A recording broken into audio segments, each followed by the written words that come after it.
Hello friends, welcome to our Vidyarthi group YouTube channel. আজ আমরা আলোচনা করব নিট ইউজি 2026 এর কাউন্সিলিং এর একটা বড় আপডেট নিয়ে। দেখে নেওয়া যাক নিট ইউজি 2026 এর কিছু গুরুত্বপূর্ণ পরিসংখ্যান। আর কি সেই পরিসংখ্যান?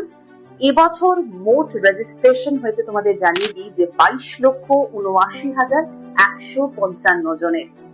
পরীক্ষায় অংশ নিয়েছেন প্রায় 19,99,000 পরীক্ষার্থী। কোয়ালিফাই করেছেন 11,21,170 জন। জাতীয় পাশের হার 56.8%, আর সর্বোচ্চ নম্বর 720 মধ্যে 715। পরীক্ষার ফলাফল অনুযায়ী AIR-1 আরিয়ান গুপ্তা এবং AIR-2 বনসল দুজনেই কিন্তু 715 নম্বর পেয়েছেন। তোমরা তো জানো মোট MBBS সিট রয়েছে 1,36,939টি। এর মধ্যে 63,296টি সরকারি সিট এবং 73,643টি প্রাইভেট এবং ডিমড কলেজ। মহারাষ্ট্রে 939টি MBBS সিট রয়েছে।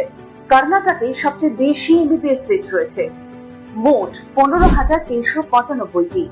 এছাড়াও এই বছর 25টি নতুন মেডিকেল কলেজ অনুমোদন পেয়েছে। এটা একটা আনন্দের খবর যে এবছর MBBS এ সিটের সংখ্যা বেড়েছে। ন্যাশনাল মেডিকেল কমিশন আরো 9,911টি অতিরিক্ত MBBS সিট অনুমোদন করেছে। ফলে আগের তুলনায় এবছর আরো বেশি আসলে ভর্তি হওয়ার একটা সুযোগ তোমাদের থাকছে। এই সমস্ত গুরুত্বপূর্ণ আপডেট পেতে অবশ্যই আমাদের চ্যানেলটি সাবস্ক্রাইব করবে। আর ভিডিওটি ভালো লাগলে একটা লাইক আর বন্ধুদের সাথে শেয়ার করতে ভুলবেন না। এর আমি আরো ইনফরমেটিভ ভিডিও নিয়ে আসবো। দেখা হবে নেক্সট ভিডিওতে।